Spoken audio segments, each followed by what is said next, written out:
অথচ আমার প্যারা রাসূল বলছেন মান লাম তানহাহু সালাতুহু আনিল ফাহশাই ওয়াল মুনকার ফালা সালাতা লাহু। যার নামাজ তাকে শরীয়ত পরিপন্থী কাজ থেকে, অশ্লীলতা থেকে বাঁচাতে পারেনি, দূরে রাখেনি, তার নামাজ আল্লাহর দরবারে কবুল হবে না। আমরা তো মনে করছি যে সাজদা দিয়ে আসলে মনে হয় সব মাফ হয়ে যাচ্ছে, কিন্তু মাফ হবে না।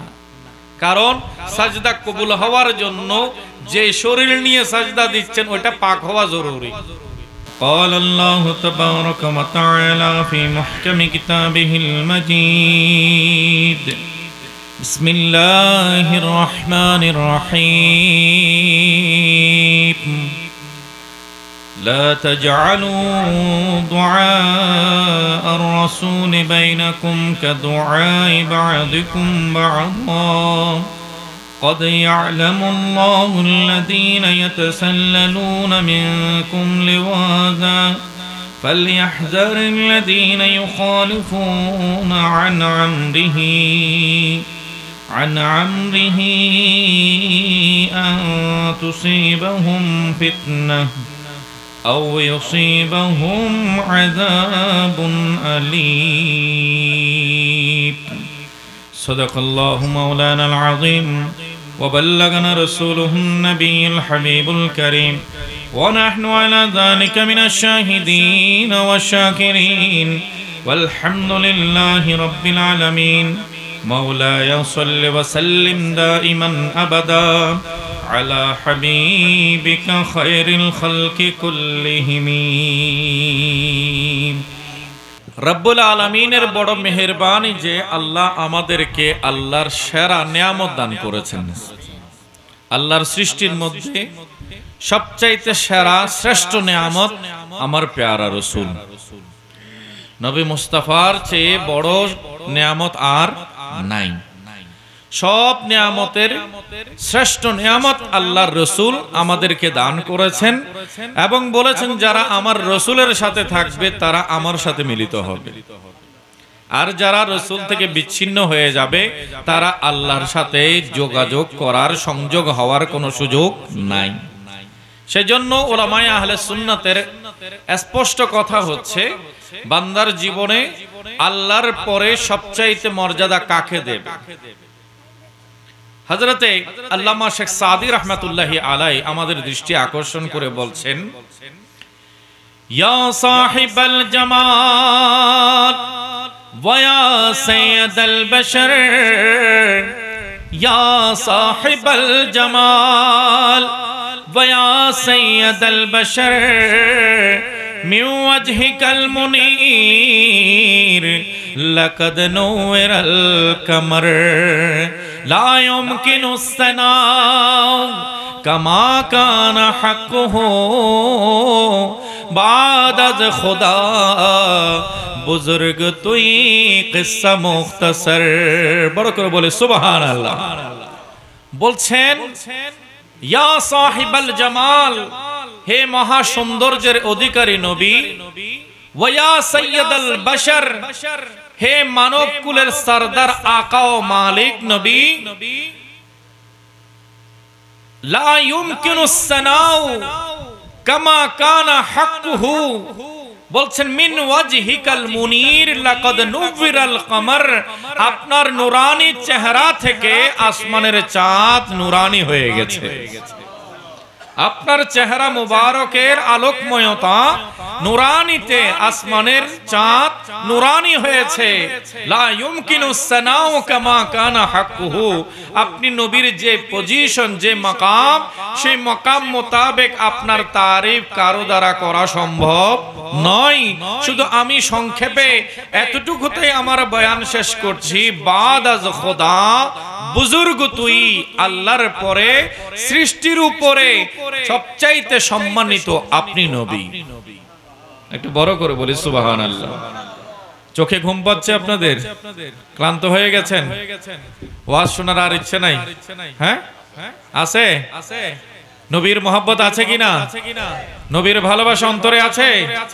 সেটা কিভাবে প্রমাণ করব?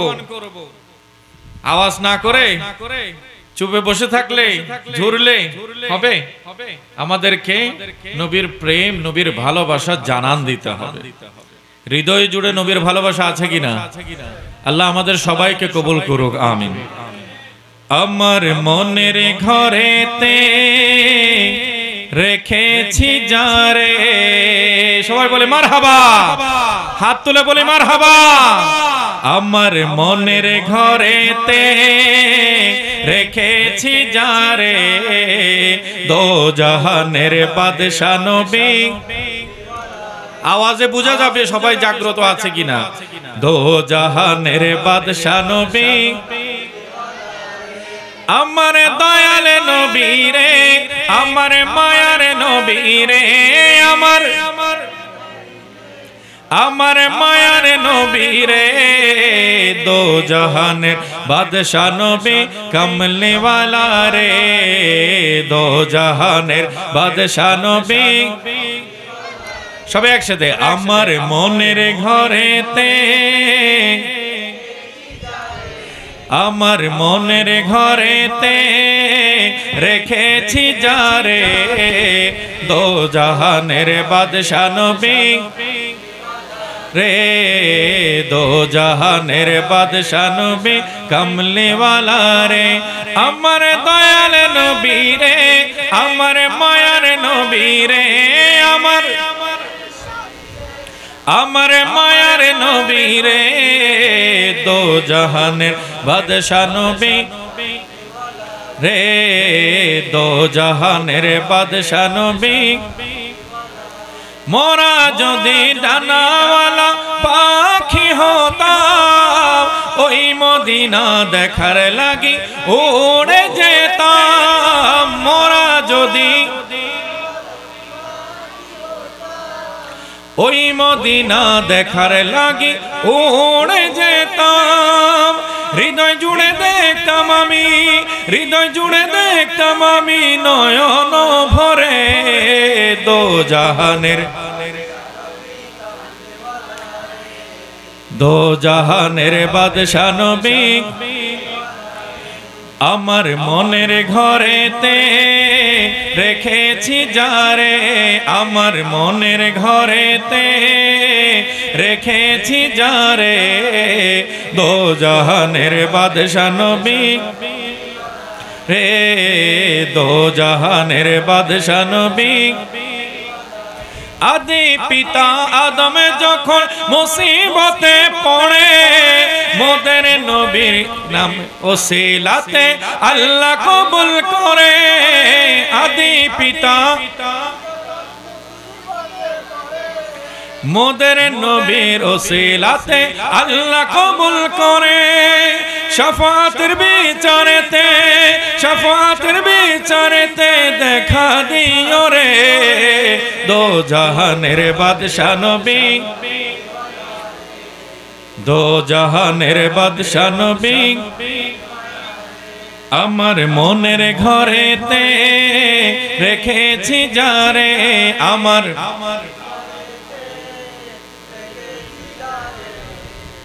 দো জাহানের বাদশা নবী,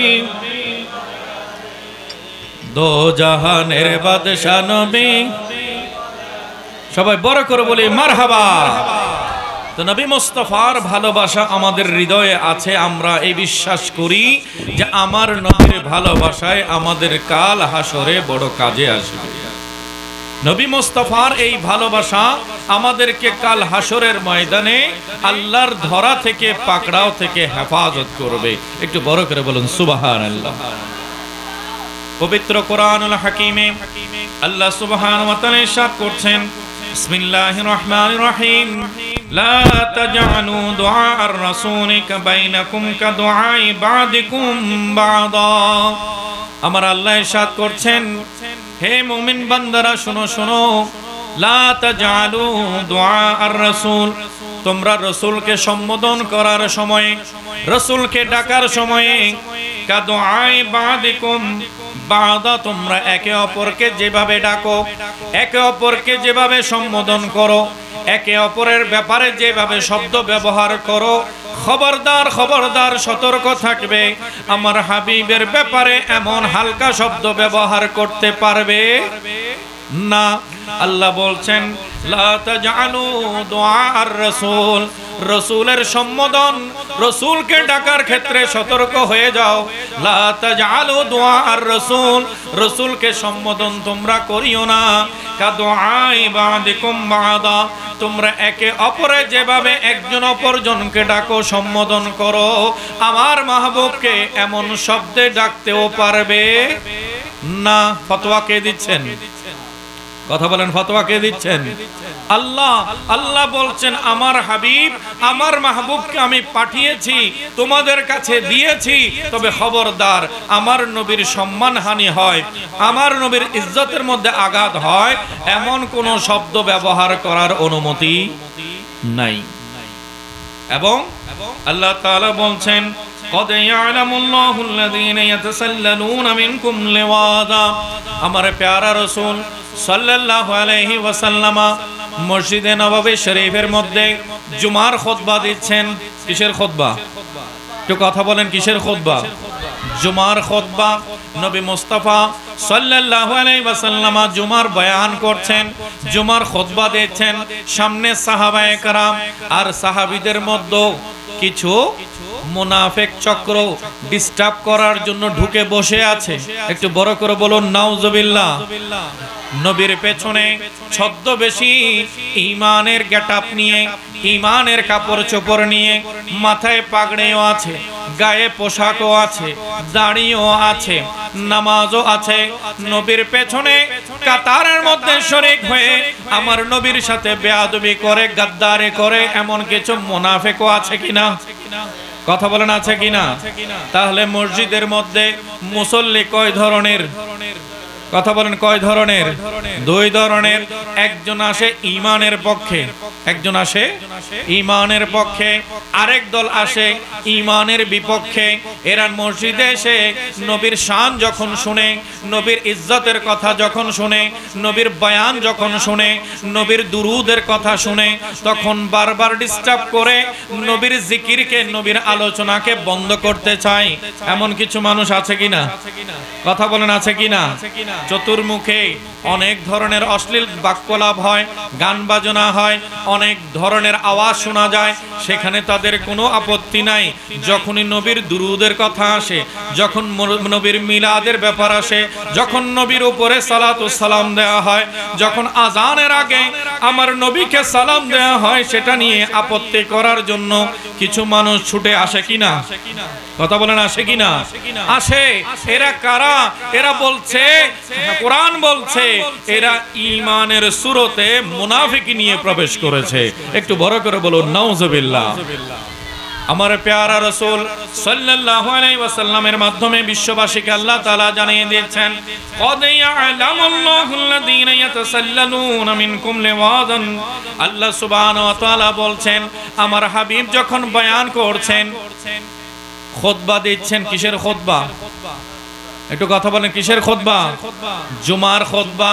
জুমার খুতবার মধ্যে সাহাবায়ে কেরাম বড় আদবের সাথে, ইজ্জতের সাথে নবী মুস্তাফার বয়ান শুনে আছেন।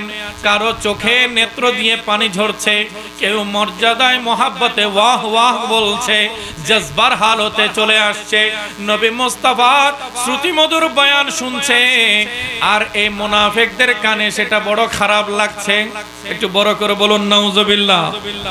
এবং তারা দেখা যায় আমার নবী মুস্তাফা সাল্লাল্লাহু আলাইহি ওয়াসাল্লামের বয়ানের সময়ে সামনের সাহাবায়ে কেরামকে আড়াল বানিয়ে নিচু নিচু হয়ে চুপে চুপে মসজিদ থেকে একে একে বের হয়ে যাচ্ছে। আমার আল্লাহ বলছেন আমার নবীর মজলিসকে যারা অবজ্ঞা করে, অপমান করে বের হয়ে যাচ্ছ, তোমরা কি ভেবেছো কেউ দেখছে না? আমার নবীও জানে, আমি আল্লাহও জানি। বড় করে বলুন সুবহানাল্লাহ।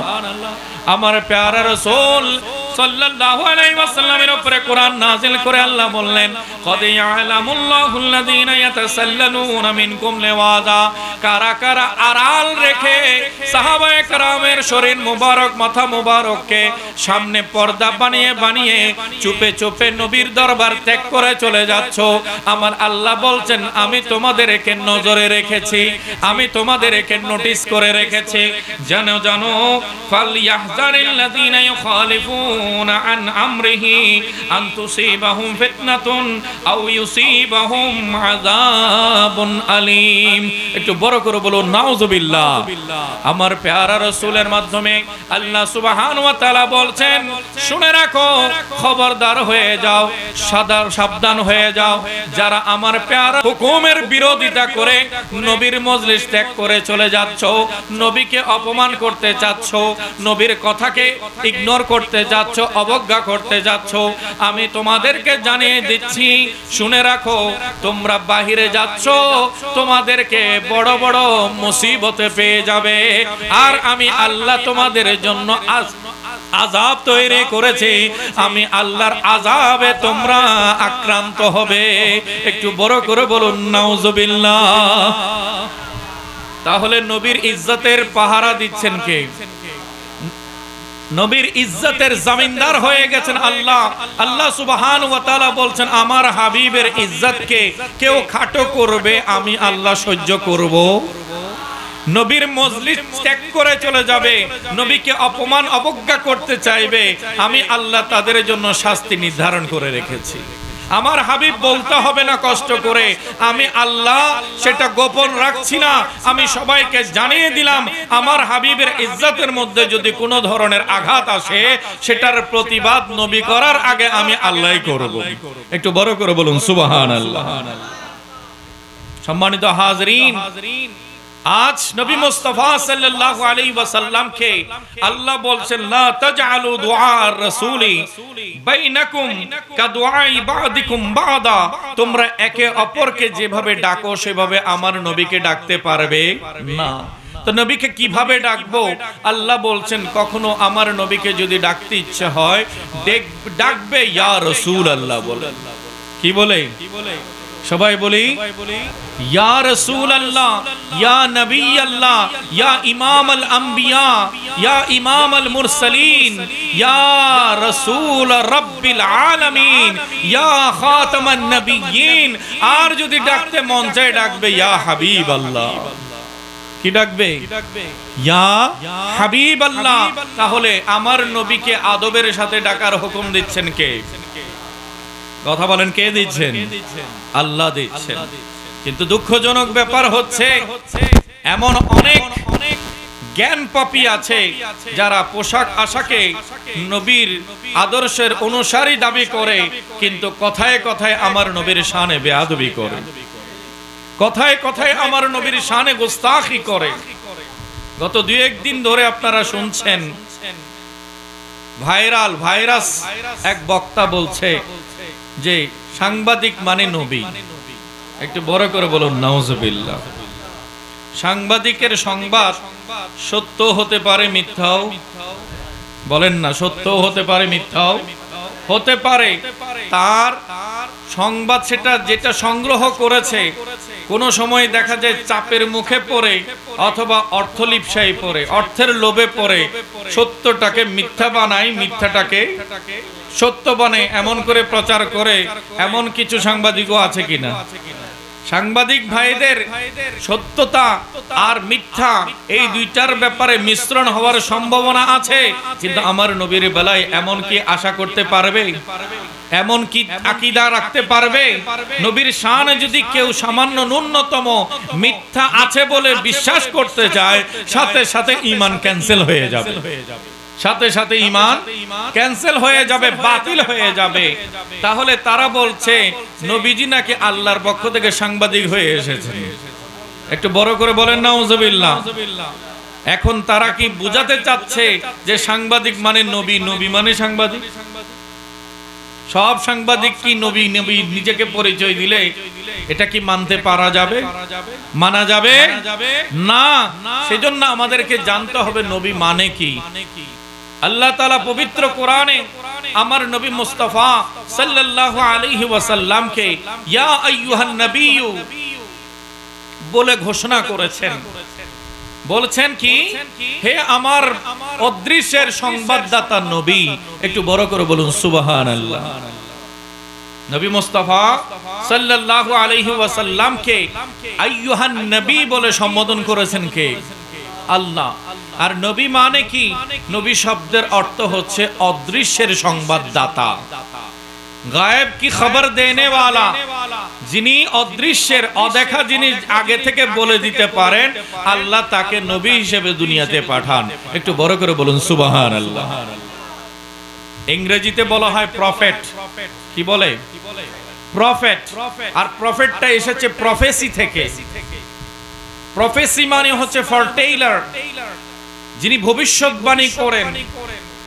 অক্সফোর্ড লার্নার্স অ্যাডভান্স ডিকশনারিতে আপনারা যদি লন্ডন প্রেস থেকে যেটা প্রকাশিত আমাদের সন্তানেরা পড়ে থাকে, ইংরেজি থেকে ইংরেজি ভার্সনে যে ডিকশনারিগুলো আছে সেখানে যদি সার্চ করেন প্রফেট মানে কি, সেখানে স্পষ্ট করে লেখায় আছে the person who gives the knowledge of unseen, যিনি অদেখা জিনিস আনসিন অদৃশ্য বিষয়ের আগাম সংবাদ দেন, তাকেই নবী বলা হয়। একটু বড় করে বলি সুবহানাল্লাহ। তাহলে নবী হওয়ার জন্য, নবী শব্দ প্রয়োগের জন্য শর্ত জুড়ে দেওয়া হয়েছে, যিনি অদৃশ্যের খবর দিতে পারেন। কিসের খবর? অদৃশ্যের খবর, গায়েবের খবর যিনি দিতে পারেন তাকে নবী বলা হয়। এখন সাংবাদিক কি গায়েবের খবর দিতে পারে? কথা বলেন, পারে? সে তো যতক্ষণ পর্যন্ত তাকে খবর না দেয় ততক্ষণ পর্যন্ত সংবাদ নিতেও আসে না। তাহলে বোঝা গেল কি, যারা এমন শব্দ বলেছে আমার নবীর সাথে বেয়াদবি করেছে। কি করেছে? বেয়াদবি করেছে। এদের সাথে আমাদের কোনো সম্পর্ক নাই। যদি ইচ্ছাকৃত বলে থাকে সাথে সাথে ঈমান ক্যান্সেল হয়ে গেছে।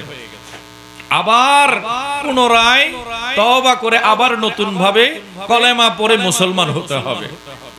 আর যদি অনিচ্ছায়ও বলে থাকে তারপরও তওবা করা ছাড়া কোনো উপায় নাই। প্রকাশ্যে বলেছে, সবার সামনে প্রকাশ্যেই তওবা করতে হবে। কারণ গুনাহ যে পর্যায়ের, গুনার জরিমানাও সেই পর্যায়ের। গুনাহ যে পর্যায়ের, গুনার জরিমানাও কি সে পর্যায়ের। এই বিষয়গুলো আমাদেরকে মনে রাখতে হবে। সালাতুন ইয়া রাসূলুল্লাহ, সালামুন ইয়া चैनो आता है मेरे दिल को तमाम। আমার প্যারা রাসূল সাল্লাল্লাহু আলাইহি ওয়াসাল্লামের দরবারে সাহাবায়ে কেরাম আরজ করলেন, ইয়া রাসূলুল্লাহ, আমাদেরকে আপনার সম্পর্কে আপনি খবর দিন। রাসূল আরবি সাল্লাল্লাহু আলাইহি ওয়াসাল্লামের সাহাবায়ে কেরাম জিজ্ঞাসা করলেন, अन्नाम कालू या रसूलल्लाह अखबिरना अन नफ्सिका, हुजूर আপনার ব্যাপারে আপনার শুভ আগমন সম্পর্কে আমাদেরকে আপনি সংবাদ দিন, আমাদেরকে আপনি খবর দিন।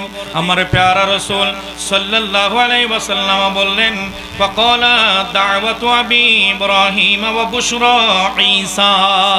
একটু বড় করে বলুন সুবহানাল্লাহ।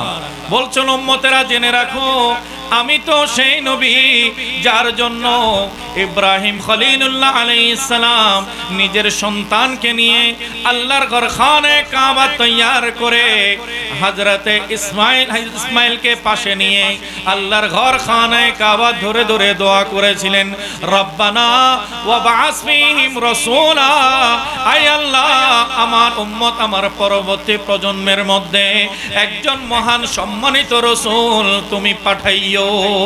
একটু বড় করে বলুন সুবহানাল্লাহ। আমার প্যারা রাসূল বলছেন, আমার সম্পর্কে তোমরা জানতে চাও, আমি হচ্ছি দাওয়াতু ইব্রাহিম, হযরতে ইব্রাহিম খলিলুল্লাহর দোয়ার ফসল। একটু বড় করে বলি সুবহানাল্লাহ। কাবা নির্মাণ করেছেন ইব্রাহিম খলিলুল্লাহ, আর ইব্রাহিম খলিলুল্লাহ কাবার উদ্বোধন করেছেন নবীর মিলাদের মাধ্যমে। কাবার উদ্বোধন হয়েছে কিসের মাধ্যমে? নবীর মিলাদের মাধ্যমে, নবীর আগমনের দোয়ার মাধ্যমে। একটু বড় করে বলুন সুবহানাল্লাহ। এরপরে বলছেন, আমাকে তোমরা জানতে চাও, হযরতে বললেন ওয়া বুশরা ঈসা, আরে আমাকে কি চিনো না? হযরতে ঈসা রূহুল্লাহ আলাইহিস সালাম তিনি যখন তার উম্মতকে আমার ব্যাপারে বলেছিলেন তখন বলছেন ইয়াতি মিন বাদি ইসমুহু আহমদ, তোমরা জেনে রাখো আমার পরে এক মহান নবী আগমন করবেন যার নাম আসমানে দুনিয়ায় আহমদ হবে আর দুনিয়ার জমিনে মুহাম্মাদুর রাসূলুল্লাহ হিসেবে প্রসিদ্ধ হবে। একটু বড় করে বলুন সুবহানাল্লাহ। अहमद है मोहम्मद है वही खत्म रसूल है, मखदूम मुरब्बी है वही वाली कुल है। सबाई बोले मरहबा। अहमद है मोहम्मद है वही खत्म रसूल है, मखदूम मुरब्बी है वही वाली कुल है। उसे पर ही नजर उस पर ही नजर सारे जमाने की लगी है, वो मेरा नबी है। बड़ा आवाज़ है, वो मेरा नबी है, वो मेरा नबी है, वो मेरा नबी है। बड़ो करो बोले मरहबा। আমার প্যারা রাসূল সাল্লাল্লাহু আলাইহি ওয়াসাল্লাম ইরশাদ করছেন উম্মতেরা শোনো শোনো আমাকে চিনে নাও। আমার জন্য হযরতে ইব্রাহিম খলিলুল্লাহ কাবার নির্মাণ করার পরে দোয়া করেছেন, আর হযরতে ঈসা রূহুল্লাহ আমি নবীর আগমনের জন্য উম্মতকে সুসংবাদ দান করেছেন। এরপরে শোনো শোনো বলছেন ওয়ারাত উম্মি حين حملت كأنه خرج منها نور أضاءت له بصرى من أرض الشام। বলছে শোনো শোনো আমার আম্মাজান যখন আমাকে হামল করেছিলেন, গর্ভে ধারণ করেছেন, আমি যখন দুনিয়াতে তশরিফ আনলাম সাথে সাথে আমার মা জান বলছেন আমার থেকে এক মহান নূর তশরিফ এনেছে, আমার থেকে নূর আগমন করেছে। আর এই নূরের আলো ছড়াতে ছড়াতে সিরিয়া পর্যন্ত, মুলকে শাম পর্যন্ত ছড়িয়ে পড়েছে। একটু বড় করে বলুন সুবহানাল্লাহ। আমার প্যারা রাসূলের আগমনে আম্মা জান হযরতে আমিনা বিনতে ওয়াহাব রাদিয়াল্লাহু তাআলা আনহা তিনি বলছেন আমার শেকম মুবারক থেকে এক মহান আলোকময় উজ্জ্বল নূর আগমন করেছে। একটু বড় করে বলুন সুবহানাল্লাহ। নবীজি সাল্লাল্লাহু আলাইহি ওয়াসাল্লামের আম্মা জান বলছেন আমি আমার কামরা থেকে যখন বাহিরে নজর করলাম তখন ওই নজরে আল্লাহ আমাকে মুলকে শাম সিরিয়ার বড় বড় রাজপ্রাসাদগুলো দেখিয়ে দিয়েছেন। একটু বড় করে বলুন সুবহানাল্লাহ। আমরা খালি চোখে কতটুকু দেখতে পারবো, আর শত শত মাইল দূরে, এত দূরে সিরিয়ার বড় রাজপ্রাসাদ, সেখানে আম্মা জান আমেনা বলছেন আমি আমার খালি চোখে দেখে নিয়েছি। একটু বড় করে বলি না সুবহানাল্লাহ। এই দৃষ্টি শক্তি যদি ওনার আম্মা জানের হয়, আমার নবীজির আম্মা জানের দৃষ্টি শক্তি, নজর শক্তি দেখেন হাজারো মাইল দূরের সেই কিসরার রোমের রাজপ্রাসাদগুলো তিনি খালি চোখে দেখতে পেয়েছেন। যদি আম্মা জানের মাকাম এমন হয়, ওই আম্মা জান থেকে তশরিফ আনা নবীর মাকাম কি কম হবে নাকি বেশি হবে? কথা বলেন, কম হবে নাকি বেশি হবে? বেশি হবে। তো আমার নবী আমাদেরকে দেখেন, এই কথা বলতে কোনো নারাজি আছে? কোনো অবিশ্বাস আছে? আমার প্যারা রাসূলের হাদিস মুসান্নাফ আব্দুর রাজ্জাকের মধ্যে এসেছে, হযরত সাইয়েদনা আব্বাস রাদিয়াল্লাহু তাআলা আনহু থেকে হাদিস বর্ণিত, বলছেন উম্মতেরা হুঁশিয়ার থাকবে। قال رسول الله صلى الله عليه وسلم إنكم تعرضون علي بأسمائكم وسيمائكم। আমার প্যারা রাসূল সাল্লাল্লাহু আলাইহি ওয়াসাল্লাম ইরশাদ করেছেন, আয় আমার উম্মতেরা শুনো শুনো, ইন্নাকুম তুরাদুনা আলাইয়া বিআসমাইকুম ওয়া সিমাইকুম, নিশ্চয় নিশ্চয় তোমাদের চেহারাগুলো এবং তোমাদের নাম সমূহ আমি নবীর দরবারে পেশ করা হয়। একটু বড় করে বলি না সুবহানাল্লাহ। আমি নবীর দরবারে তোমাদের চেহারাগুলো পেশ হয়, তোমাদের নামগুলো পেশ হয়। এখানে আমরা যারা আছি সবার চেহারা কি একই রকম নাকি ভিন্ন ভিন্ন? আমাদের নাম কি একই নাকি ভিন্ন ভিন্ন? তো গোটা পৃথিবীতে আমার প্যারা রাসূলের কোটি কোটি উম্মত, কোটি কোটি উম্মত। নবীজি বলছেন আমি সবার চেহারাও চিনি, সবার নামও জানি। হয় নাই সুবহানাল্লাহ? আর একটু বড় করে বলতে হবে তো, এত দুর্বল হয়ে গেলে হবে? তারিফ কার? নবীর। তো ওই নবীকে ভালোবাসলে ওই তারিফের জবাবও এরকম হইতে হবে না? কি বলেন? এখন আপনি মেও মেও করে বললে হবে? একটু বড় আওয়াজে বলে সুবহানাল্লাহ। আমার প্যারা রাসূল সাল্লাল্লাহু আলাইহি ওয়াসাল্লাম বলছেন, উম্মতেরা তোমরা যে বর্ণের হও না কেন, যে ভাষাভাষী হও না কেন, যে অঞ্চলের বসবাসকারী হও না কেন, যখন আমি নবীর নাম তোমরা জবানে উচ্চারণ করো, আমি নবী থেকে তুমি গোপন থাকো না। ইন্নাকুম তুরাদুন আলাইয়া বিআসমাইকুম ওয়া সিমাইকুম, তোমাদের নামও আমার দরবারে পেশ হয়, তোমাদের চেহারাও আমার দরবারে পেশ হয়।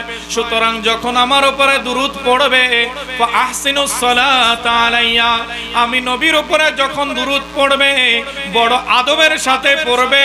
কারণ তুমি কোন অবস্থায় পড়ছো? মদিনা মুনাওয়ারা থেকে, রওজায়ে রাসূল থেকে আমি নবী দেখে রয়েছি। আমার নবীর দেখার মধ্যে কেউ পর্দা দিতে পারবে?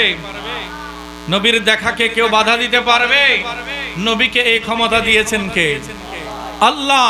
আমার নবীর আম্মা জান বলছেন, আমার সন্তান দুনিয়াতে তাশরীফ এনেছে, এত নূরের ছটা ছড়িয়ে পড়েছে, ওই নূরের ঝলমলতার মধ্যে, ওই নূরের রোশনির মধ্যে আমি হাজার মাইল দূরে কিসরা রোমের বড় বড় রাজপ্রাসাদ খালি চোখে দেখে নিয়েছি।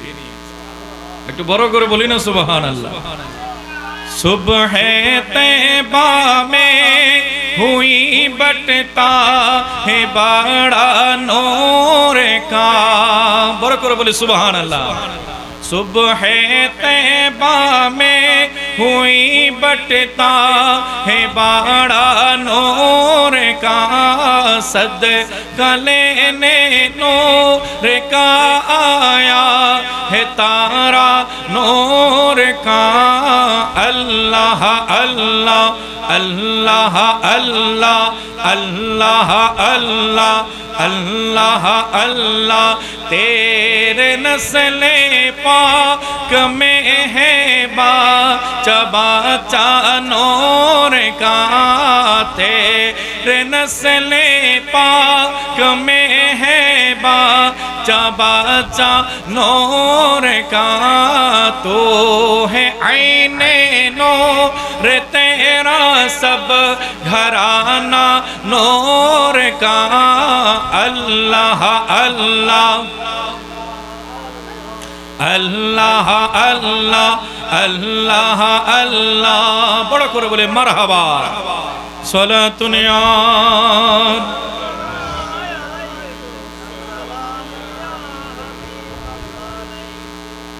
তাহলে আমার নবী নূর, আমার নবী সাক্ষী দিচ্ছেন নবীজির আম্মা জান, আর বয়ান করছেন নবীজির সাহাবায়ে কেরাম, আর নিজের মিলাদ স্বয়ং বয়ান করছেন রাসূলুল্লাহ, আমার প্যারা রাসূল।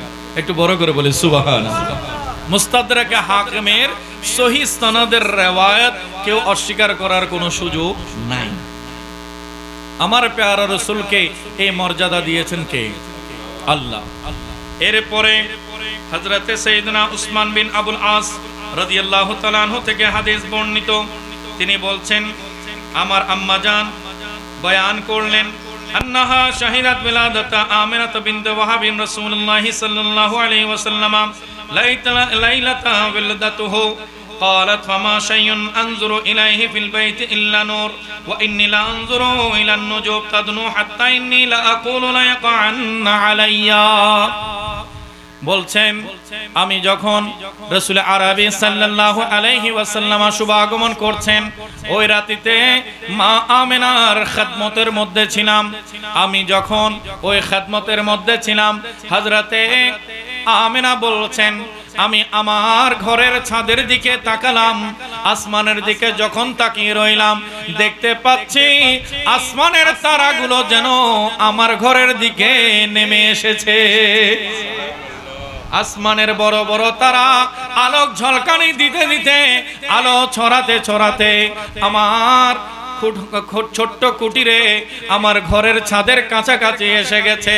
আমার মনে হচ্ছে যেন এখনই ওই তারা আসমান থেকে ঝরে পড়বে, এত আলো ছড়িয়ে গেছে। চতুর্দিকে যেদিকে আমি নজর করেছি, নূর আর নূর দেখতে পেয়েছি। যেদিকে আমি নজর করেছি কোনো অন্ধকার ছিল না। আমার নবীর আগমনের দিন লাইটিং এর ব্যবস্থা করেছেন কে? আল্লাহর কুদরতি ব্যবস্থাপনায় আল্লাহ লাইটিং করে দিয়েছেন, আলোকসজ্জা করে দিয়েছেন। আজকে অনেকেই আমাদেরকে আবার ঠেসা ভৎসনা করে কথা বলে যে এত বেশি লাইটিং করার কি দরকার, এত বেশি আলোকসজ্জা করার দরকার কি, সাজসজ্জা করার দরকার কি? আমরা বলছি নবী মুস্তাফার শান মোতাবেক আমাদের কাছে ওই যোগ্যতা নাই। নবীর ইজ্জত যথাযথভাবে করার মতো সেই যোগ্যতা আমাদের কাছে নাই। আমরা আমাদের সামর্থ্য অনুযায়ী যা করছি তা নবীর মর্যাদার কাছে অতি সামান্য, অতি স্বল্প, অতি নগণ্য। আমার নবীর শান তার চেয়েও বড়। একটু বড় করে বলুন সুবহানাল্লাহ। ফরশ ওয়ালে তেরি শৌকত কা उल्व क्या जाने, फर्श वाले तेरी शौकत का उल्व क्या जाने, खुसरवा अर्श पे उड़ता है फरेरा तेरा। বড় করে বলি মারহাবা। বলছেন এই জমিনবাসী আপনি নবীর শান ও মর্যাদা কিভাবে অনুমান করবে? ফরশে ওয়ালে, এই জমিনের লোকেরা আপনার শান ও মর্যাদার উন্নতি বুলন্দি সম্পর্কে কিভাবে অনুমান করবে? আপনি তো সেই মহান রাসূল যার বিজয় পতাকা আল্লাহ আরশ আজিমের মধ্যে উড়িয়ে দিয়েছেন। আমার নবীকে আল্লাহ আরশ আজিমে নিয়ে গেছেন, যেখানে কারো বিবেক, কারো বুদ্ধি পৌঁছার কোনো সুযোগ নাই। বিজ্ঞানও আজ এত উন্নত হওয়ার পরও তারা আসমান আবিষ্কার করতে পারেনি, আসমান ভেদ করতে পারেনি। এভাবে করে আসমান আছে সাতটি, 7 স্তর পার হওয়ার পরে আছে কুরসি, তারপর আছে আরশ। ওই আরশের নবম আসমান বলে যা ধারণা করা হচ্ছে, সেই নবম আসমানে আমার নবী মুস্তাফার কদম যুগল সহ আমার প্যারা রাসূলকে আল্লাহ অবতরণ করিয়েছেন। একটু বড় করে বলুন সুবহানাল্লাহ। আমি আপনি নবীর শান কিভাবে অনুমান করতে পারবো? তাহলে নবী মুস্তাফা সাল্লাল্লাহু আলাইহি ওয়াসাল্লামের শুভাগমনের দিন আসমানের তারাকে আল্লাহ সুবহানাহু ওয়া তাআলা আলোক সজ্জার জন্য পাঠিয়ে দিয়েছেন। একটু বড় করে বলে সুবহানাল্লাহ। দেখা গেছে ওই বছর নবী মুস্তাফা যেদিন যে বছর শুভাগমন করেছেন, ওই বছর এই পৃথিবীর বুকে যত সন্তান হয়েছে সবগুলো পুত্র সন্তান হয়েছে। এটা আমার প্যারা রাসূলের এক মহান মর্যাদা, মহান এক অলৌকিক মুআজিজা আমার প্যারা রাসূলকে আল্লাহ তাআলা দান করেছেন। এবং হযরতে আমিনা খাতুন বলছেন, অপরাপর সন্তানেরা দুনিয়াতে আসার পরে কান্না করে ওঠে, কিন্তু আমার এই প্যারা লাডলা আমার এই নুরানি বাচ্চাকে দেখলাম, সে দুনিয়াতে তশরিফ আনার সাথে সাথে আল্লাহ তাআলা তাকে এক মহান নিয়ামত দান করেছেন। তিনি জান্নাতি পোশাক পরিহিত, খতনা করা, ওনাকে কেউ স্পর্শ করতে পারেনি। আমার প্যারা রাসূল নিজেও বলেছেন, আমার লজ্জা কেউ দেখেনি। আল্লাহ তাআলা আমাকে পুরো সৃষ্টিকুলের মধ্যে বা পর্দা করে একেবারে পর্দানসীন করে দুনিয়াতে প্রেরণ করেছেন। একটু বড় করে বলুন সুবহানাল্লাহ। এবং বলছেন দুনিয়ার সন্তানেরা চোখে পানি ঝরায়, কান্না করে, ওয়া করে আওয়াজ করে, কিন্তু আমার এই সন্তান দুনিয়াতে এসেছে পাগুলোকে গুটিয়ে নিয়ে হাতগুলোকে সাজদার মতো করে রেখে আমার সন্তান ওই অবস্থায় বলা শুরু করে দিয়েছে, আশহাদু আল্লা ইলাহা ইল্লাল্লাহ, আশহাদু আল্লা ইলাহা ইল্লাল্লাহ। অপর রওয়ায়েতে আছে আলহামদুলিল্লাহি রাব্বিল আলামিন। রব্বুল আলামিনের দরবারে আমার প্যারা রাসূল সাজদা করেছেন, আর ওই সাজদার মধ্যে সূরা ফাতিহার প্রথম আয়াত করেছেন। আল্লাহ কোরআনের শুরুও আমার নবীর জবানের তাসবিহ দিয়ে করেছেন। একটু বড় করে বলুন সুবহানাল্লাহ। এগুলো সব হয়েছে আমার রবের কুদরতি ইশারায়। একটু বড় করে বলি সুবহানাল্লাহ। সম্মানিত হাজরিন, এভাবে করে বয়ান করতে গেলে সকাল হয়ে যায়। আমরা শুধু এতটুকুই মনে রাখি, আমার নবী যেভাবে দুনিয়াতে এসেছেন ওভাবে দ্বিতীয় আর কেউ আসতে পারেও নি, পারবেও না। গোটা সৃষ্টি জগতে আমার প্যারা রাসূলকে আল্লাহ বেমিসাল করে পাঠিয়েছেন। নবীর সাথে কারো কখনো তুলনা দাঁড় করানোর কোনো সুযোগ নাই। হযরতে রাসূল আরবি সাল্লাল্লাহু আলাইহি ওয়াসাল্লাম বলছেন, জেনে রাখো আমি এসেছি পরে কিন্তু নবী হয়েছি সবার আগে। এসেছি পরে কিন্তু নবী হয়েছে সবার আগে। তিরমিজি শরীফের হাদিসে পাক আমার প্যারা রাসূল সাল্লাল্লাহু আলাইহি ওয়াসাল্লামকে সাহাবায়ে কেরাম জিজ্ঞাসা করলেন, মাতা ওয়াজাবাত লাকান নবুওয়া ইয়া রাসূলুল্লাহ সাল্লাল্লাহু আলাইহি ওয়াসাল্লাম, আপনার জন্য কখন থেকে নবুয়ত সাব্যস্ত হয়েছে, কখন থেকে আপনি নবী হয়েছেন? আমার প্যারা রাসূল বললেন, কুনতু নবিয়ান ওয়া আদামু বাইনার রূহি ওয়াল জাসাদ। হে আমার উম্মতেরা, জেনে রাখো, শুনে রাখো, আমি আল্লাহর দরবারে তখন নবী ছিলাম যখন হযরতে আদম সফিউল্লাহ শরীর এবং রূহ থেকে আলাদা ছিলেন, পৃথক ছিলেন, এখনো ওনার অস্তিত্ব পান নাই। তখনও আল্লাহ তাআলা আমি নবীকে নবী করেছেন। তাহলে আমার প্যারা রাসূল নবী হয়েছেন সবার, কথা বলেন না, সবার আগে, এসেছেন সবার পরে, কারণ আল্লাহ নবীদের শেষ করবেন আমার নবীর মাধ্যমে। একটু বড় করে বলি সুবহানাল্লাহ। তো নবী মুস্তাফার ব্যাপারে আমাদের আকীদা কি হবে? আল্লাহ তাআলা পবিত্র কোরআনে বলছেন, বিসমিল্লাহির রহমানির রহিম, ওয়ামা কানা মুহাম্মাদুন আবা আহাদিম মির রিজালিকুম ওয়ালাকির রাসূলুল্লাহি ওয়া খাতামান নাবিয়্যিন। আয় দুনিয়ার মানুষেরা শোনো শোনো, আমার নবী মুস্তাফাকে তোমরা কোন পুরুষ নিজেদের বাবা বলে সম্বোধন করিও না। ভাই তো দূরের কথা, কিন্তু কিছু গাদ্দার, কিছু মুনাফিক আমার নবীকে ভাই হিসেবে তুলনা করেছে। একটু বড় করে বলুন নাউজুবিল্লাহ। যেখানে আল্লাহ বাপ ডাকতো নিষেধ করেছেন, কি ডাকতে? বাপ ডাকতো, পিতা ডাকতো নিষেধ করেছেন। আল্লাহ বলছেন, মা কানা মুহাম্মাদুন আবা আহাদিম মির রিজালিকুম, তোমরা পুরুষদের, তোমরা মানব জাতি কেউ আমার প্যারা রাসূলকে বাবা বলে সম্বোধন করবে না। কিন্তু আমি আল্লাহ তোমাদেরকে তাসবিহ শিখিয়ে দিচ্ছি আমার নবীকে কিভাবে ডাকবে। বলছে, ওয়ালাকির রাসূলুল্লাহি ওয়া খাতামান নাবিয়্যিন, যখন আমার নবী মুস্তাফাকে তোমরা ডাকবে বড় আওয়াজে বলবে ইয়া রাসূলুল্লাহ। কি বলবে? সবাই একসাথে বলে, কে বলবে? ইয়া রাসূলুল্লাহ বলতে পারবো ইনশাআল্লাহ। আল্লাহ তাআলা আমাদের সবাইকে মনে প্রাণে নবী মুস্তাফাকে ডাকার তৌফিক দান করুন। ইয়া রাসূলুল্লাহ ইয়া হাবিবাল্লাহ ইয়া রাসূলুল্লাহ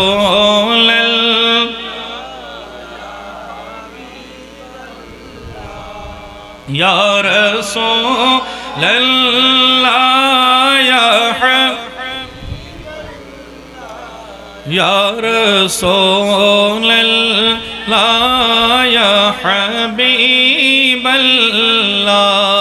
मेरी उल्फत मदीने से यूं ही नहीं, मेरे आका का रोज़ा मदीने में है, मैं मदीने की जानिब ना कैसे खींचूं मेरा दीन और दुनिया मदीने में है या रसूल अल्लाह।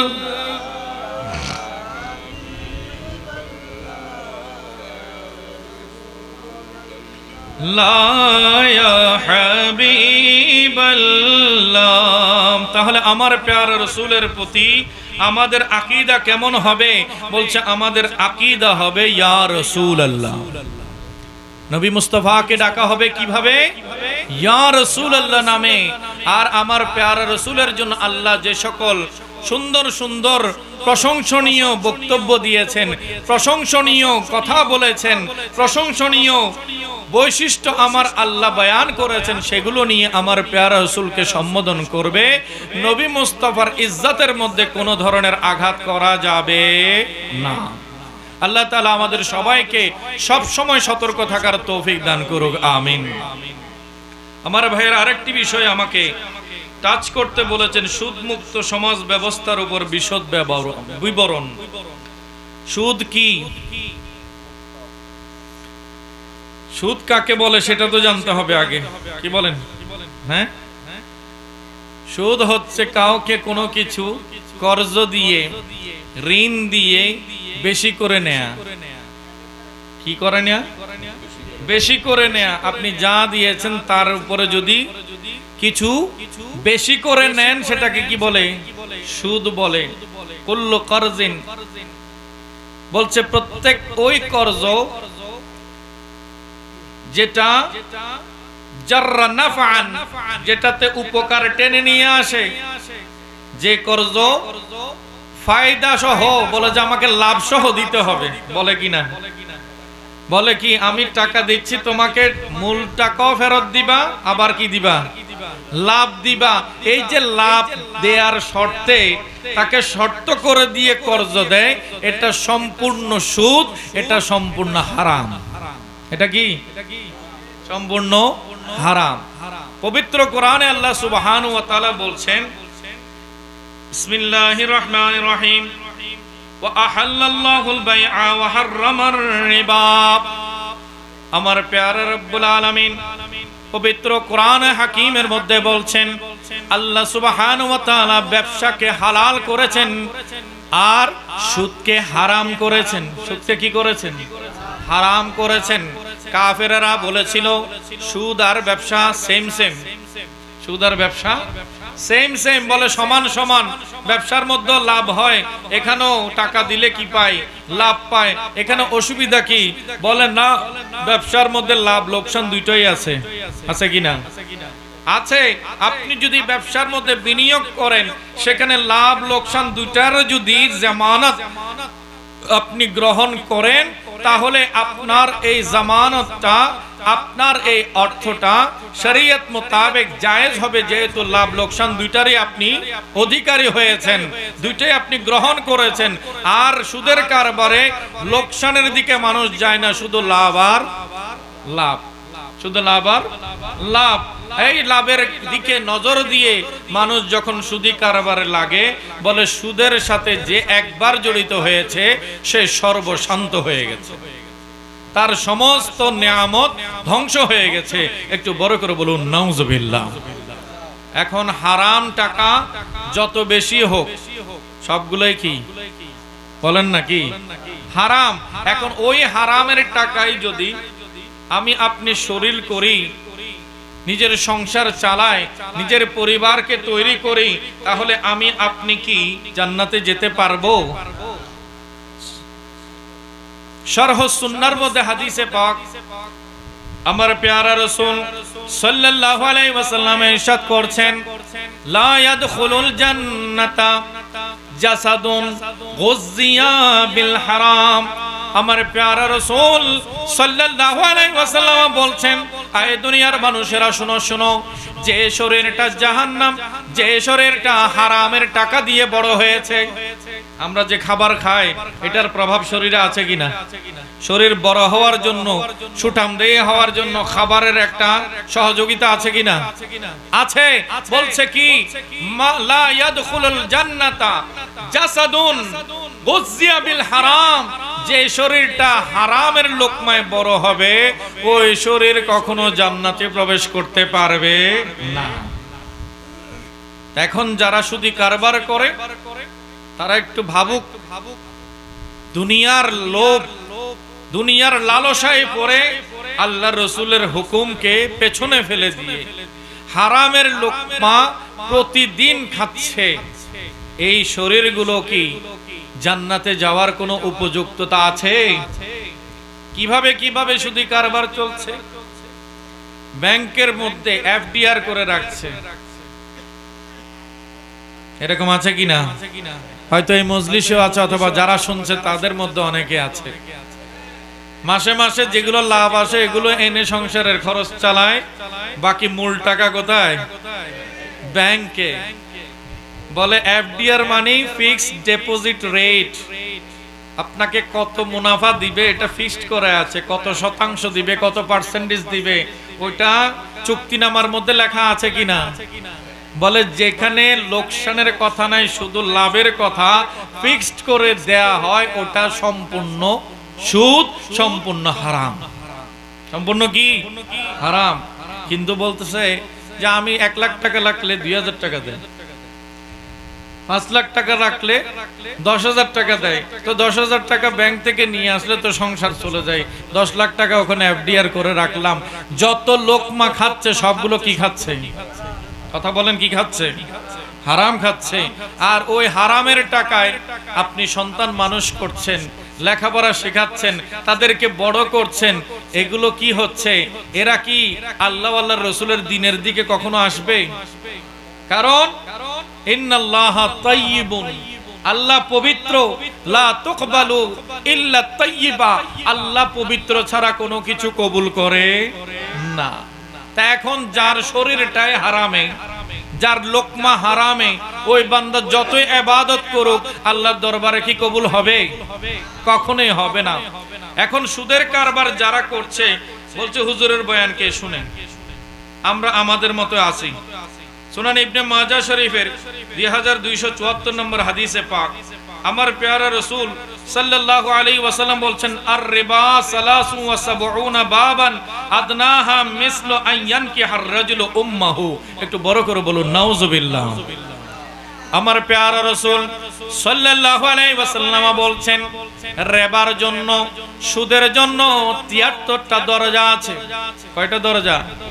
73টি দরজা আছে। বলছে এই 73 দরজার মধ্যে সবচাইতে ছোট পর্যায়ের দরজা হচ্ছে এমন কবিরা গুনাহ, বলছে ব্যক্তি যেন নিজের মায়ের সাথে জিনা করেছে। একটু বড় করে বলুন নাউজুবিল্লাহ। কেউ যদি নিজের মাকে নির্যাতন করে, নিজের আপন গর্ভধারিণী মায়ের সাথে এমন খারাপ আচরণ করে, আমার রাসূল বলছে ওই সুদের লোকমা যে খায় তার গুনাহ সেম সেম। একটু বড় করে বলুন নাউজুবিল্লাহ। এই হাদিস শোনার পরও আমাদের যদি বোধোদয় না হয় আমরা কোথায় আছি। আল্লাহ তাআলা আমাদের সকলকে সবরের সাথে হারামের সমস্ত লেনদেন ত্যাগ করার তৌফিক নসিব করুক। সালাতুন ইয়া রাসূলুল্লাহ, সালামুন ইয়া সাইয়্যিদুল কাওনাইন কদ খাতামুল মুরসালিন আখির আমদ বুদ ফখরুল আউয়ালিন। সালাতুন ইয়া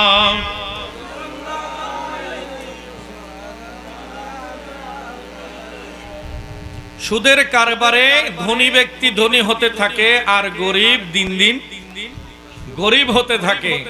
সুদি কারবারে আল্লাহ থেকে বান্দার তাওয়াক্কুল উঠে যায়, আল্লাহর উপর আর কোনো ভরসা থাকে না। বান্দা সব সময় মালের প্রতি, সম্পদের প্রতি আকৃষ্ট হয়ে যায়, আল্লাহ থেকে বান্দা জুদা হয়ে যায়। একটু বড় করে বলুন নাউজুবিল্লাহ। সুদি কারবার যে করে লোকের সামনে ভালো দেখানোর জন্য, দেখা যাচ্ছে সে মসজিদও আসে, ইসলামী লেবাসও পরে, মাথায় টুপিও আছে, মুখে দাড়িও আছে, কাপড় চোপড়ও পরছে, কিন্তু আবার যখন মসজিদ থেকে আড়াল হয় দেখা যায় সে রাষ্ট্রবিরোধী কাজে, সুদের কারবারে, হারাম জিনিসের ব্যবসার মধ্যে লিপ্ত হয়ে যাচ্ছে। একটু বড় করে বলুন নাউজুবিল্লাহ। অথচ আমার প্যারা রাসূল বলছেন, মান লাম তানহাহু সালাতুহু আনিল ফাহশাই ওয়াল মুনকার ফালা সালাত লাহু। যার নামাজ তাকে শরীয়ত পরিপন্থী কাজ থেকে, অশ্লীলতা থেকে বাঁচাতে পারেনি, দূরে রাখেনি, তার নামাজ আল্লাহর দরবারে কবুল হবে না। আমরা তো মনে করছি যে সাজদা দিয়ে আসলে মনে হয় সব মাফ হয়ে যাচ্ছে, কিন্তু মাফ হবে না। কারণ সাজদা কবুল হওয়ার জন্য যে শরীর নিয়ে সাজদা দিচ্ছেন ওটা পাক হওয়া জরুরি। শরীর পাক নামাজের ভেতরে আছে কিনা? নামাজের ফরজের মধ্যে শরীর পাক নাই। শুধু ওযু গোসল করে শরীর পাক নয়, লোকমা পাক হতে হবে, তাজকিয়ায়ে নফস অন্তর পাক হতে হবে। আপাদ মস্তক যে পবিত্র, তার ইবাদতি রবের দরবারে কবুল হবে, অন্যথায় কবুল হবে না। লম্বা হাদিসে পাক সহিহ বুখারীতে আছে, এক জায়গায় আমার প্যারা রাসূল বলছেন, এক বান্দা মরুভূমি থেকে সফর করে এসেছে, সায়রার রাস, ওই বান্দার মাথার চুলগুলো এলোমেলো, সে বড় হয়রান পেরেশান হয়ে এসেছে। আল্লাহর খানে কাবার গিলাফ ধরে ধরে কান্না করছে, বলছে ইয়া রব ইয়া রব ইয়া রব, হে আল্লাহ তুমি আমার প্রতি রহমতের নজর করো, আমার প্রতি দয়া করো, আমার প্রতি মেহেরবানি করো, আমার গুনাহ মাফ করে দাও। আমার প্যারা রাসূল বলছেন, সাওবুহু হারামুন ওয়া আকলুহু হারামুন ওয়া শুরবুহু হারামুন। এমত অবস্থায় ওই বান্দার গায়ের কাপড়টা হারামের টাকার, তার পেটের লোকমাটা হারামের টাকার, তার পানীয় যে পানিগুলো পান করে এসেছে সেগুলো হারামের টাকার, তার পুরা শরীরটাই হারামের টাকায়। আন্না ইউস্তাজাব, আমার রাসূল বলছেন আশ্চর্য লাগে তার দোয়া কিভাবে কবুল হবে। তার দোয়া কিভাবে কবুল হবে চিন্তা করেন। আল্লাহর ঘর খানে কাবাতে যারা গিয়েছে, আহলে সুন্নাত ওয়াল জামাতের উলামায়ে কেরামের একমত ফতোয়া হচ্ছে, খানে কাবাতে গিয়ে যে দোয়া করে সে দোয়া কবুল হয়ে যায়। যে দোয়া করে সে দোয়া কি হয়ে যায়? কবুল হয়ে যায়। কেউ যদি সামান্যতম অবিশ্বাস করে যে আমার দোয়া কবুল হয়নি, তার ঈমান ক্যান্সেল হয়ে যাবে।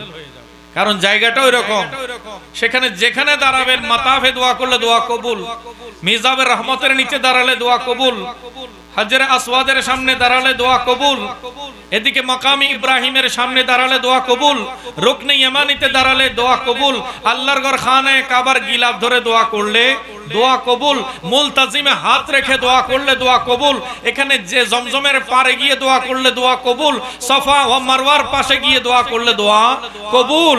আল্লাহর ঘরের পাশে আশেপাশে এমন কোন জায়গা নাই যেখানে দোয়া করলে দোয়া মিস হবে, সবগুলো কবুল হবে। কিন্তু শর্ত কি? লোকমা কি হতে হবে? হালাল হতে হবে। আমার প্যারা রাসূল বলছে, এত ক্লান্ত হয়ে অস্থিরতা সহ চোখের পানি ঝরাচ্ছে বান্দা, খানে কাবার গিলাফ ধরে ধরে দোয়া করছে, অথচ তার গায়ের কাপড় হারামের টাকায় কেনা, তার পেটের লোকমা হারামের টাকার, তার পানীয় যে পান করেছে ওই পানিটা ছিল হারামের টাকার, তার পুরো শরীরটা সে হারাম দিয়ে তৈরি করেছে। তার দোয়া কেমনে কবুল হবে? কিভাবে কবুল হবে? তার দোয়া আল্লাহ কবুল করবে না। তাহলে কোন জায়গায় ফোকাস করছিলাম? বিত্তশালী হওয়া বড় কথা নয়, বড় পয়সাওয়ালা হয়ে যাওয়াটা বড় ব্যাপার নয়, আমার লোকমাটা হালাল কিনা এটাই বড় ব্যাপার। আপনার ঘরের মধ্যে সব সুযোগ সুবিধা থাকতে হবে এমন জরুরি নয়, কিন্তু যা থাকবে তা যেন হালালের থাকে। সন্তান কারো গাছের ফল পেড়ে এনেছে, মা সেটা কেটে সবার সামনে দিচ্ছে, একবারও জিজ্ঞাসা করলো না বাবা এটা কোত্থেকে আনলে। আর একজনের জমিনের ফসল আরেকজনের জমিনের ক্ষেতের ফসল যদি নিয়ে আসে, রান্না করে খায়, এই খাবার কি হালাল নাকি হারাম? কেন? কারণ মালিকের কোনো এজাজত নাই, চুরি করে এনেছে। কি করে? চুরি করে এনেছে। তো চুরির মাল কি হালাল নাকি হারাম? কিন্তু আমরা খাচ্ছি বড় আরাম করে। আমরা খাই কি করে? বড় আরাম করে। গৃহস্থকে বারবার আমরা দেখে শুনে রাখি, পাহারা দিয়ে রাখি। গৃহস্থ যদি বাড়ির আঙ্গিনা ত্যাগ করে কোথাও দূরে চলে যায়, তার পুকুরের মাছ সবাই হালাল মনে করে ফেলে।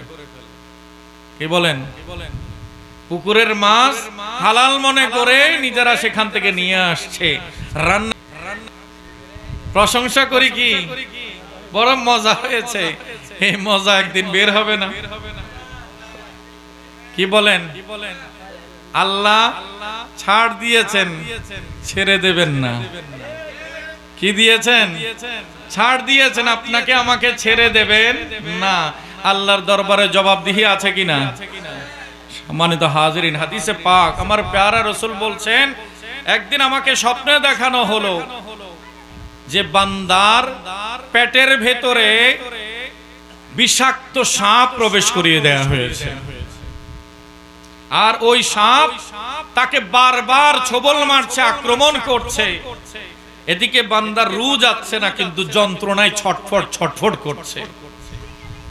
আমার প্যারা রাসূল বলছেন, আমি জিজ্ঞাসা করলাম জাহান্নামের ফেরেশতাকে যে এই বান্দার এমন আযাব কেন হচ্ছে? বলছে, হুজুর, যতদিন লোকমা গ্রহণ করেছে সব হারামের লোকমা গ্রহণ করেছে। আজ তার পেটের হারামগুলো আজ বিষধর সাপ হয়ে গেছে। আমরা কি জীবদ্দশায় সাপ দেখলেও তো ভয় পাই, সাপের আক্রমণ তো দূরের কথা। কি বলেন?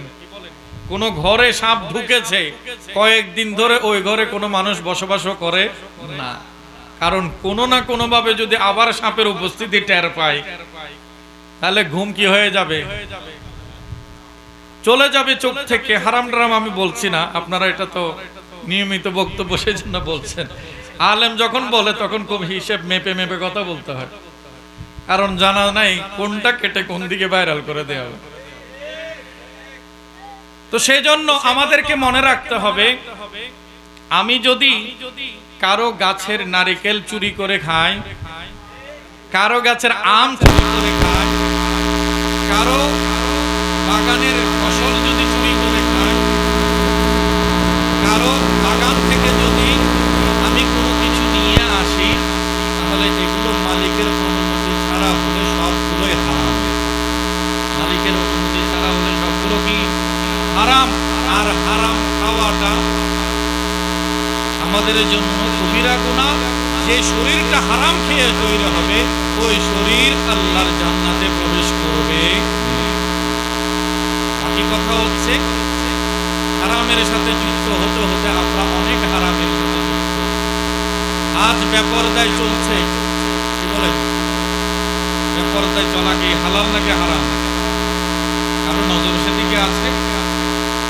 মা পর্দা করেছে, কিন্তু তার পাশে করে নওজওয়ান যে মেয়ে যাচ্ছে, সে বেপরদায় ঘোরাফেরা করছে, বিবাহের অনুষ্ঠানে অংশগ্রহণ করছে, মা নেকাব করেছে, গায়ে বোরকা পরেছে, বড় শালীন পোশাকে যাচ্ছে, কিন্তু নিজের উঠতি বয়সী যুবতী, যৌবন, তরুণী এই মেয়েকে বড় সাজগোজ করিয়ে পার্লার থেকে পর্যন্ত সাজগোজ করিয়ে নিয়ে যাচ্ছে, আর মানুষের চোখের সামনে প্রদর্শন করছে।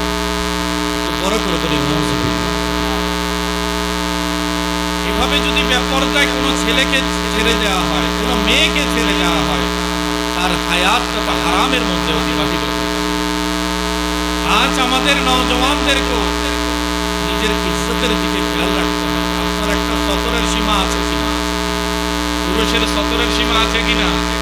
আপনি হাঁটুর উপরে কাপড় তুলতে পারবেন না, আর নাভি থেকে নিচে নামাতে পারবেন না।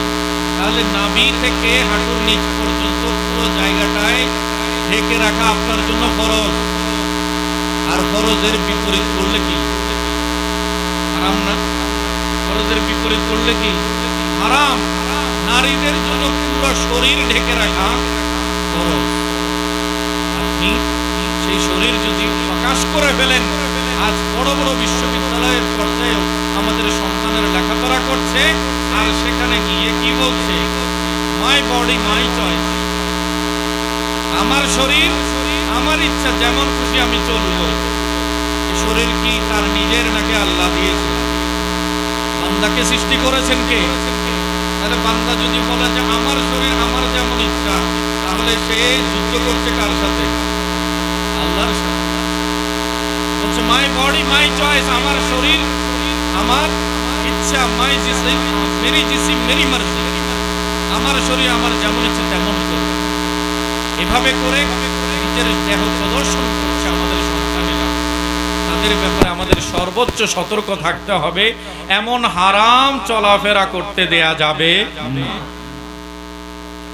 পাশাপাশি দুশ্মনী তো আমরা করেই যাচ্ছি, একে অপরের প্রতি শত্রুতামি পরিবার থেকে শুরু হয়, আর এটার পেছনে মূল কারণ কি? হিংসা। কি হিংসা দেখা যায়? হিংসা কি দেখা যায়? এটা তো অন্তরের রোগ। কিসের রোগ? অন্তরের রোগ। তো কারো হিংসা করে, আর হিংসার বশবর্তী হয়ে কারো গীবত করে, আর যার প্রতি হিংসায় তীব্র হয়ে যায়, বলে বলে না কুলাইলে কাফেরের কাছে যায়। যদি কোনো ক্ষমতা দিয়ে, কোনো শক্তি সামর্থ্য দিয়ে, কোনো কথা দিয়ে যদি তার সাথে পেরে না ওঠে, তখন বন জঙ্গলে কোন মগা আছে তার কাছে বসে যায়, সেখানে গিয়ে ব্ল্যাক ম্যাজিক করে, কালো জাদু করে, তাবিজের আশ্রয় নেয়, কুফরি কালাম করে, মানুষকে কষ্ট দেওয়ার জন্য, অসুস্থ বানানোর জন্য, মানুষের এগিয়ে যাওয়ার পথকে রুদ্ধ করার জন্য যে যার কাছে গিয়েছে সে তো কাফের। কি বলেন? সে কি কাফের। তো যে কাফেরের উপরে, কুফরির উপরে বিশ্বাস করেছে, সে কি আর মুসলমান আছে? কথা বলেন। বলছেন নকলে কুফর কুফর বাসত, যে কুফরকে সমর্থন করে, কুফরকে অনুকরণ করে, অনুসরণ করে, সে নিজেও কাফের হয়ে যায়। আজ মুসলিম পরিবারের রমণীরা স্বামীর উপার্জিত হালাল টাকা ওই ভ্রান্তদের হাতে দিয়ে আসছে, আর তারা যখন সুযোগ সময় পায়, দেখা যায় এমন অনেক রমণী আছে যার ইজ্জত পর্যন্ত হরণ করে নিয়েছে। একটু বড় করে বলুন নাউজুবিল্লাহ। একদিকে টাকাও গিয়েছে, অপরদিকে পরিবারের ইজ্জতও চলে গিয়েছে, অপর পরিবারের সুখ শান্তি সে দেখতে পারে না। আমি প্রায় সময় মাহফিলে বলি যে আজ আল্লাহ আমাদেরকে অনেক নিয়ামত দিয়েছেন, খাবার নাই, ক্ষুধার জ্বালায় কেউ মারা যায় এখন? কথা বলেন তো, ক্ষুধার জ্বালায় কি কেউ মারা যায়? চিকিৎসার অভাবে? আজকে বর্তমান বাংলাদেশেও উন্নত মানের চিকিৎসা আছে কিনা? তাহলে চিকিৎসা ভালো আছে, ভালো লেখাপড়াও আছে, ভালো খাবারের ব্যবস্থা আছে, মৌলিক যে আমাদের ফান্ডামেন্টাল নিডস গুলো আছে সবগুলো ব্যবস্থা আছে, তারপর আমাদের মনের মধ্যে শান্তি। ঘরে টাকা পয়সা অনেক আছে, সবার ঘরে কিন্তু কিছু না কিছু জমা আছে। কি বলেন? ঘরে আছে, ঘরে না থাকলেও ব্যাংকে তো আছে, অস্বীকার করার কোনো সুযোগ নাই। কিছু না কিছু তো জমা আছে। এখন টাকাও জমা আছে, খাবারও আছে, নানান রেসিপি। পরিবারে আমি যে এখন মেহমানদারি গ্রহণ করেছি, সেখানেও দেখেছি অনেকগুলো আইটেম করা হয়েছে। এরকম মেহমান আসলে আমরা অনেক পদের রান্না করি, সবাই মিলে খাই, তাহলে খাবারও বেশি, টাকা পয়সাও বেশি আছে। আগে থাকতাম বেড়ার ঘরে, এখন বিল্ডিং এ উপরে ছাদও আছে। সুখ তো আসার কথা, কিন্তু সুখ অশান্তি আর অশান্তি। রাতে ঘুমের ওষুধ না খেলে চোখে ঘুমও নাই, ইনজেকশন না নিলে ঘুম আসে না। এর পেছনে কারণ কি? বলে এখন নিজের দুঃখে দুঃখী নই, অপরের সুখে দুঃখী। কি অপরের সুখ দেখে দেখে কি হয়ে গেছে? দুঃখী হয়ে গেছে। অমুকের ছেলে কেন ফার্স্ট ক্লাস ফার্স্ট হলো, অমুকের ছেলে কেন পাস করলো, অমুকের ছেলে কেন ভালো একটা চাকরি পেল, অমুকের মেয়ে কেন ভালো একটা পরিবারে বিয়ে হলো, অমুকের ঘরে কেন দালান কোঠা বিল্ডিং করলো, অমুকের ঘরে কেন সুখ আছে, হাসি খুশি আছে, অমুকের কেন সমাজে ইজ্জত আছে। এভাবে করে বিষাক্ত প্রয়োজন আমাদের অন্তরে ঢুকতে ঢুকতে নিজের নাওয়া খাওয়া শেষ, রাতের ঘুমটাও শেষ।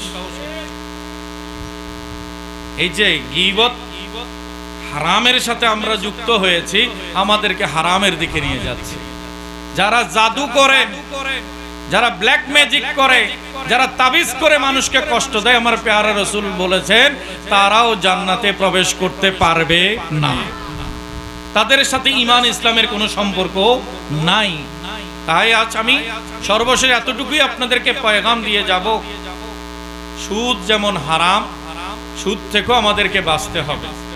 অনেকে জমি বন্ধক দিয়ে, টাকা এফডিআর করে রেখে, ফ্ল্যাট বন্ধক দিয়ে বিভিন্ন উপায়ে টাকা নিয়ে থাকেন এবং টাকা আবার বেশি করে তাকে দিতে হচ্ছে। যা বেশি লেনদেন হয় সবগুলো হারাম।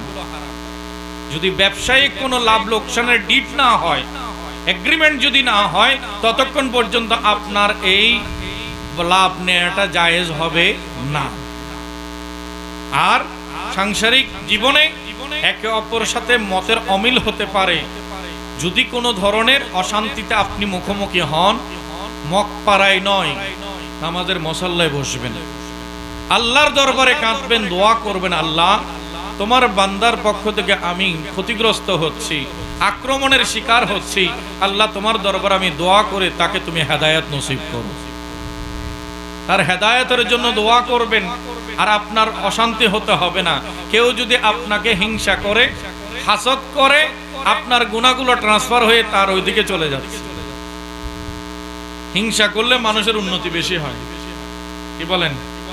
হিংসা করলে মানুষের উন্নতি বেশি হয়। তো হিংসুককে নিয়ে টেনশন করার দরকার নাই। শুধু একটা দোয়া শিখিয়ে দিই, ওমিন শাররি হাসিদিন ইযা হাসাদ। সবাই বলি ওমিন শাররি হাসিদিন ইযা হাসাদ। আবার বলি ওমিন শাররি হাসিদিন ইযা হাসাদ।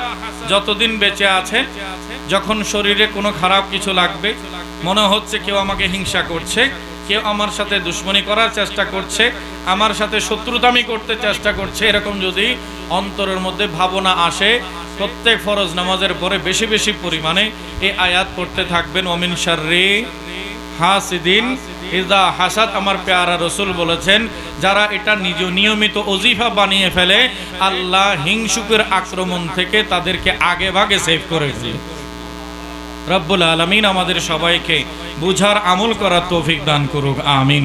আমাদের ভাইয়েরা যারা আজকের আয়োজন করেছেন, হযরত ইমাম হাসান রাদিয়াল্লাহু তাআলা আনহু, হযরত ইমাম হোসেন রাদিয়াল্লাহু তাআলা আনহু, সুন্নি সংগঠনের ভাইদের সবার জন্য দোয়া করছে। বিশেষ করে আমার মুহতারাম হযরত মাওলানা মুহাম্মদ সুলাইমান ফারুকী মুদ্দাজিলুল্লাহ আলাইহি, যিনি এই সংগঠনের প্রতিষ্ঠাতা, বর্তমানে নওজওয়ানদেরকে খেদমত করার সুযোগ করে দিয়েছেন। উপদেষ্টা হিসেবে সবসময় এলাকার কৃতি সন্তান হিসেবে, আপনাদের সন্তান হিসেবে আপনাদেরকে সময় দিয়ে যাচ্ছেন। দোয়া করবেন, আমাদের সন্তানদের জন্য দোয়া করবেন, আল্লাহ যেন তাদেরকে দুনিয়া আখিরাতে পরিপূর্ণ কামিয়াবি নসিব করেন, আমিন। আমার জন্য দোয়া করবেন। ওয়া আখিরু দাওয়ানা আনিল হামদুলিল্লাহি রাব্বিল আলামিন। আসসালামু আলাইকুম ওয়া রাহমাতুল্লাহি ওয়া বারাকাতুহু।